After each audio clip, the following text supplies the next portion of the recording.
સર્વને જય શ્રી કૃષ્ણ. આપણે 56મા દિવસે શીખ્યા હતા કે સંતોના લક્ષણ કયા છે. તો સંતોનું પહેલું લક્ષણ છે તિતિક્ષા. તિતિક્ષા એટલે સહન શક્તિ. સંતોનું બીજું લક્ષણ છે કરુણા. ત્રીજું લક્ષણ છે અજાત શત્રુ. કથા સાંભળવાથી શ્રદ્ધા દ્રઢ થાય છે.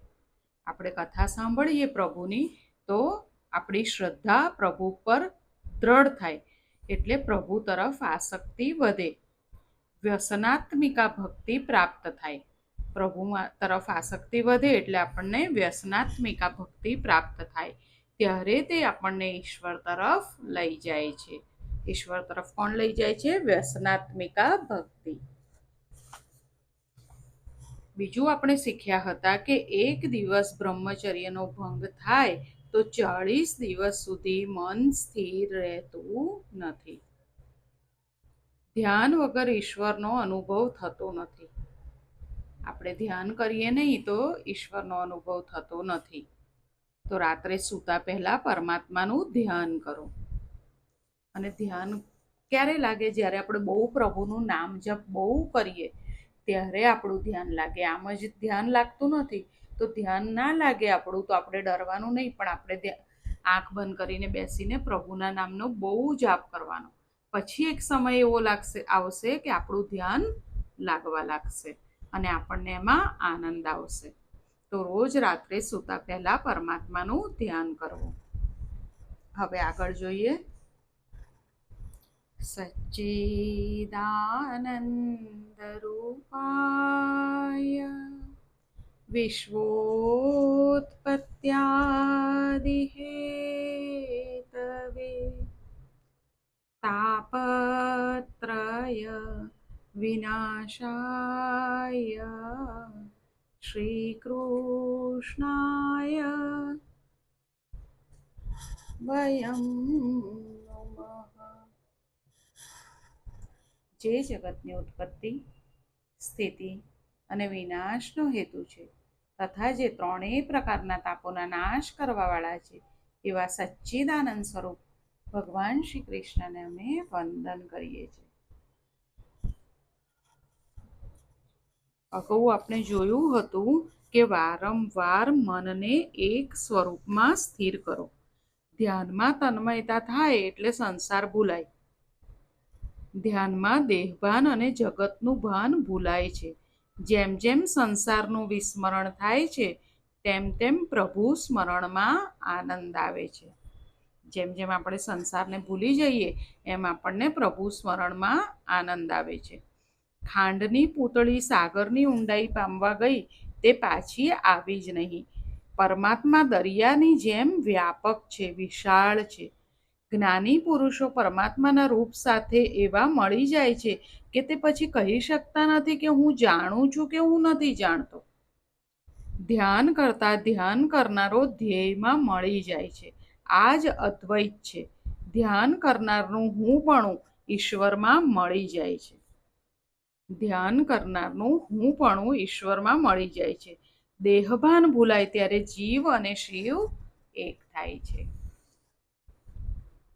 કેટલાક જ્ઞાનીઓ ભેદભાવથી ધ્યાન કરે છે, કેટલાક જ્ઞાનીઓ અભેદભાવથી ધ્યાન કરે છે.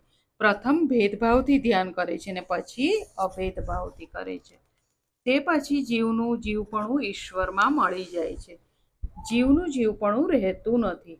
જેમ ઈયળ ભમરીનું ચિંતન કરતા કરતા ભમરી બની જાય છે તેમ જીવ ઈશ્વરનું ચિંતન કરતા કરતા ઈશ્વરમય બને છે. જીવ ઈશ્વરનું મિલન થયું તે પછી જીવ ભાવ રહેતો નથી.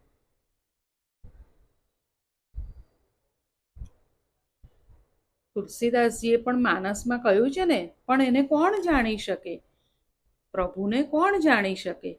જેના ઉપર તે કૃપા કરે તે જ ઈશ્વરને જાણી શકે છે. ઈશ્વરને કોણ જાણી શકે? જેના ઉપર ઈશ્વર કૃપા કરે, જેના ઉપર પ્રભુ કૃપા કરે એ જ પ્રભુને જાણી શકે છે. અને જાણ્યા પછી તે તેમય એટલે કે ઈશ્વરમય થઈ જાય છે. ધ્યાન કરનારો જે સ્વરૂપનું ધ્યાન કરે છે તે ધ્યેયની શક્તિ ધ્યાતામાં ધ્યાન કરનારમાં આવે છે. શંકરાચાર્યના જીવનમાં કથા આવે છે. એક યવન શંકરાચાર્યને મળ્યો અને કહ્યું કે મારે ભૈરવ યજ્ઞ કરવો છે. આ શંકરાચાર્યના જીવનની એક કથા છે. એક યવન હતો, એ શંકરાચાર્યને મળ્યો અને કહ્યું કે મારે ભૈરવ યજ્ઞ કરવો છે. પૃથ્વીના સાર્વભૌમ રાજાના મસ્તકની આહુતિ ભૈરવ યજ્ઞમાં કરવી પડે છે. પૃથ્વી પરના જે બધા રાજાના મસ્તકની આહુતિ ભૈરવ યજ્ઞમાં કરવી પડે છે. તે તો મળે એમ નથી, માટે તમે તમારું મસ્તક મને આપો. બોલો, એ યવને શંકરાચાર્યજીનું મસ્તક જ માંગ્યું કે તમારું મસ્તક મને આપો. તમે કહો છો કે આત્મા પરમાત્માથી દેહ જુદો છે, દેહ આપવાથી તમે મરવાના નથી, તો તમારું મસ્તક મને આપો. શંકરાચાર્યે કહ્યું, મારા શરીરના મસ્તકથી તારું કામ થતું હોય તો લઈ જા. દેહાધ્યાસ દૂર થયો હતો. માથું આપવા તૈયાર થયા. કોણ? શંકરાચાર્ય માથું આપવા તૈયાર થયા. શિષ્યો ન હોય અને હું જ્યારે ધ્યાનમાં બેસું ત્યારે આવીને મારું મસ્તક લઈ જજે.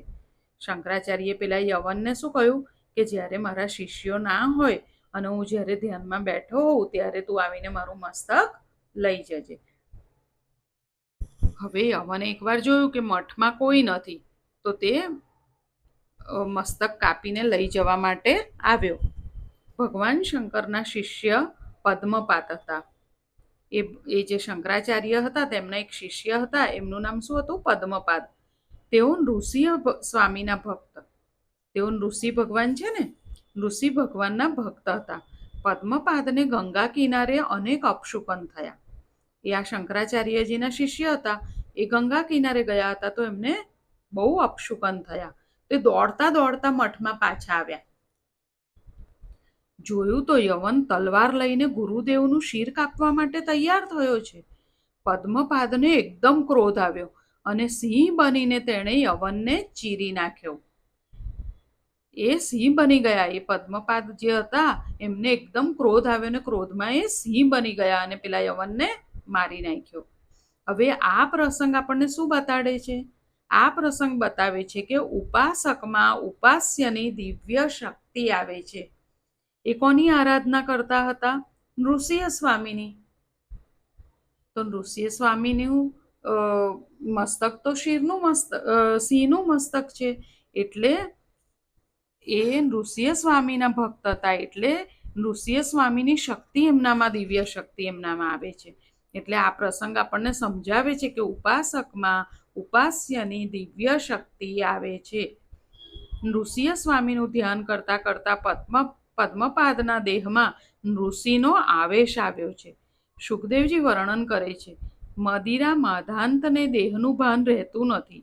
જેમ કોઈ દારૂ બહુ પીતું હોય ને દેહનું ભાન રહેતું નથી, તેમ ધ્યાન કરતા જે દેહ ભાન ભૂલે છે તેની પાછળ પાછળ ભગવાન ફરે છે.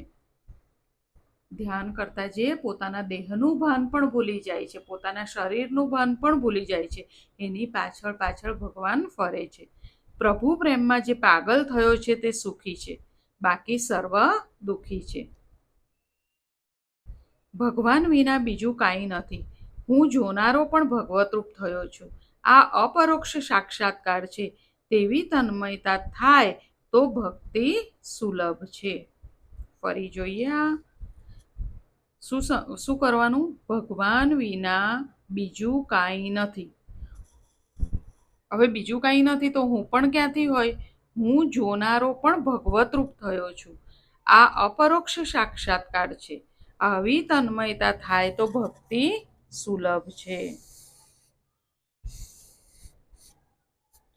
માતા, આ સર્વ કરતા શ્રી કૃષ્ણનું ધ્યાન કરતા જે દેહભાન ભૂલે તે સર્વથી શ્રેષ્ઠ છે.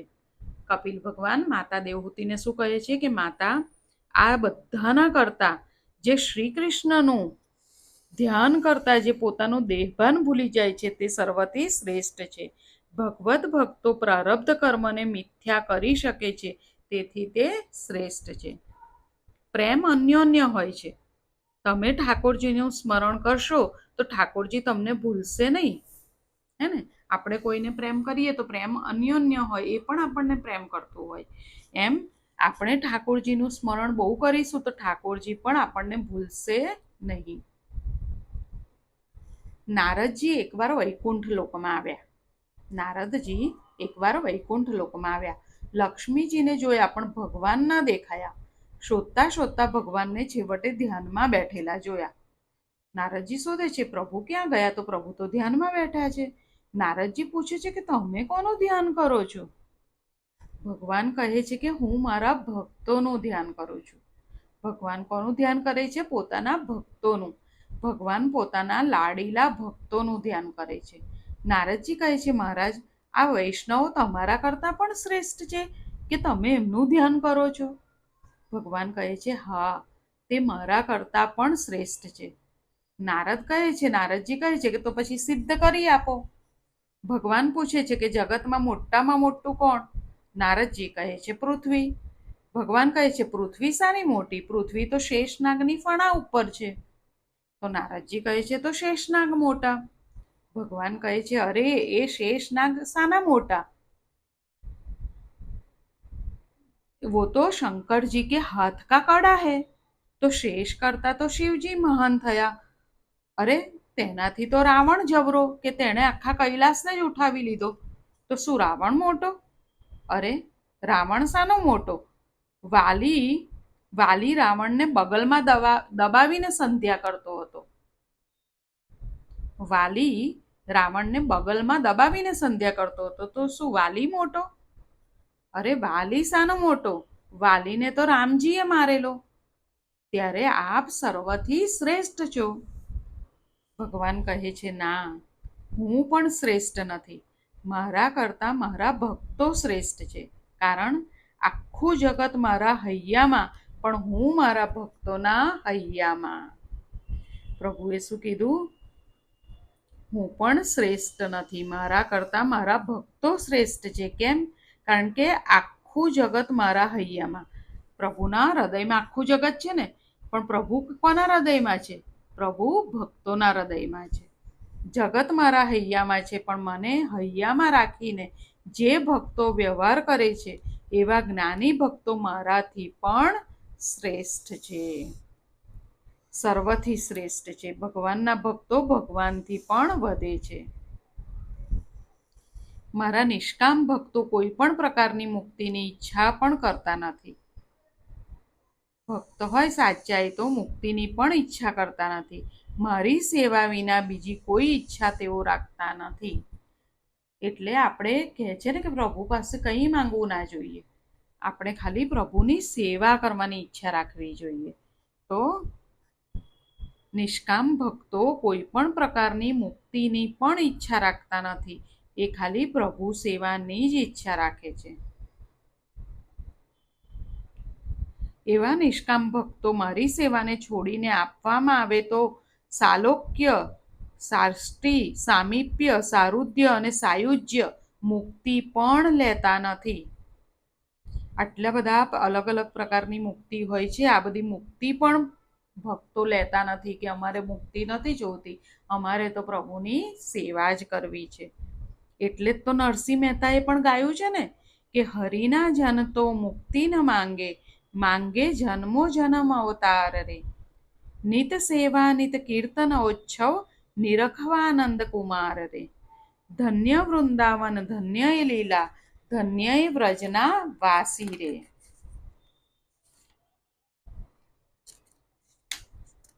અષ્ટ મહાસિદ્ધિ આંગણીએ રે ઊભી, મુક્તિ છે એમની દાસી રે. અષ્ટ મહાસિદ્ધિ આંગણીએ રે ઊભી, મુક્તિ છે એમની દાસી રે. ભૂતળ ભક્તિ પદાર્થ મોટું, બ્રહ્મલોકમાં નાહી રે. મારા ભક્તો મારા પ્રેમરૂપ અપ્રાકૃત સ્વરૂપને પામે છે. પ્રભુ શું કહે છે કે મારા ભક્તો મારા પ્રેમરૂપ અપ્રાકૃત સ્વરૂપને પામે છે. ત્યારે દેહ ગેહમાં આસક્ત પુરુષ અધોગતિને પામે છે. માં વધુ શું કહું? ઈશ્વરથી વિખૂટા પડેલા જીવને સુખ નથી. ઈશ્વરથી દૂર જઈએ તો સુખ નથી, દુઃખ જ છે. માં વૃદ્ધાવસ્થામાં આ શરીર ઘરડું બને છે, પણ મન અને બુદ્ધિ તો જુવાન જ રહે છે. આપણી જેમ જેમ ઉંમર થાય આપણે મોટા થઈએ એમ શરીર ઘરડું બને પણ મન અને બુદ્ધિ તો જુવાન જ રહે છે. તો શું થાય? જુવાનીમાં ભોગવેલા સુખનું મન વારંવાર ચિંતન કરે છે. ભગવાનનું ચિંતન ન થાય તો વાંધો નહીં, પરંતુ સંસારમાં વિષયોનું ચિંતન કરશો નહીં. વૃદ્ધાવસ્થામાં દુઃખ ભોગવવું પડે છે, કોઈ સેવા કરતું નથી. તમારા માતા પિતાની સેવા જો તમે કરશો તો વૃદ્ધાવસ્થામાં તમારા બાળકો તમારી સેવા કરશે. માતા પિતા, ગુરુ, અતિથિ અને સૂર્ય એ ચાર આ સંસારમાં પ્રત્યક્ષ દેવ છે, તેની સેવા કરજો. શું કહ્યું? ફરી આપણે જોઈએ. આપણા માતા પિતા, આપણા ગુરુ, અતિથિ એટલે જે આપણા ઘરે અતિથિ મહેમાન આવે તે, અને સૂર્ય એ ચાર આ સંસારમાં પ્રત્યક્ષ દેવ છે, તેની સેવા કરજો. વૃદ્ધાવસ્થામાં પૈસો ન હોય તો કૂતરા જેવી મનુષ્યની દશા થાય છે. સાચી વાત છે. અગર વૃદ્ધાવસ્થામાં પૈસો ન હોય તો આ દશા કૂતરા જેવી થાય છે. વૃદ્ધાવસ્થામાં ડોસો દુઃખી થાય છે, પણ મમતા છોડતો નથી. બીજાને સુખી કરશો તો તમે સુખી થશો. શું કહ્યું? બીજાને સુખી કરશો તો તમે સુખી થશો.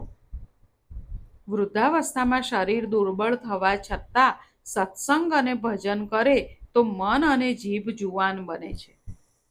વૃદ્ધાવસ્થામાં શરીર દુર્બળ થાય એ છતાં આપણે સત્સંગ અને ભજન કરીએ તો મન અને જીભ જુવાન બને છે. ખાધેલું પચતું નથી છતાં ખાવાની વારંવાર ઈચ્છા થાય છે.